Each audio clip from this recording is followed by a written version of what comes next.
જય શ્રી કૃષ્ણ અને રામ રામ મિત્રો, આજે એક નવી પાછી कहानी સાંભળીએ છે, राजा અને बंदरनी कहानी। ચાલો સાંભળીએ। मित्र, बहुत समय पहले की बात है। एक राज्य में एक राजा का राज था। एक दिन उसके दरबार में एक मदारी एक बंदर लेकर आया। उसने राजा और सभी दरबारियों को बंदर का करतब दिखाकर प्रसन्न कर दिया। बंदर मदारी का हर हुक्म मनाता था। जैसा मदारी बोलता, बंदर वैसा ही करता था। वह आज्ञाकारी बंदर राजा को भाग गया। उसने अच्छी कीमत देकर मदारी से वह बंदर खरीद लिया। कुछ दिन राजा के साथ रहने के बाद बंदर उससे अच्छी तरह हिल मिल गया। वह राजा की हर बात मानता। वह राजा के कक्ष में ही रहता और उसकी सेवा करता था। राजा भी बंदर की स्वामी भक्ति देख बड़ा खुश था। वह अपनी सैनिकों और संतरियों से भी अधिक बंदर पर विश्वास करने लगा और उसे महत्व देने लगा।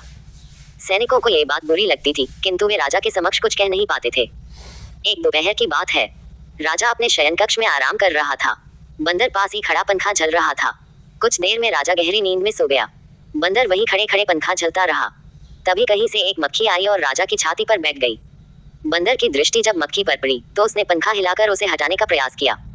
मक्खी उड़ गई, किंतु कुछ देर पश्चात पुनः वापस आकर राजा की छाती पर बैठ गई। पुनः मक्खी को आया देख बंदर अत्यंत क्रोधित हो गया।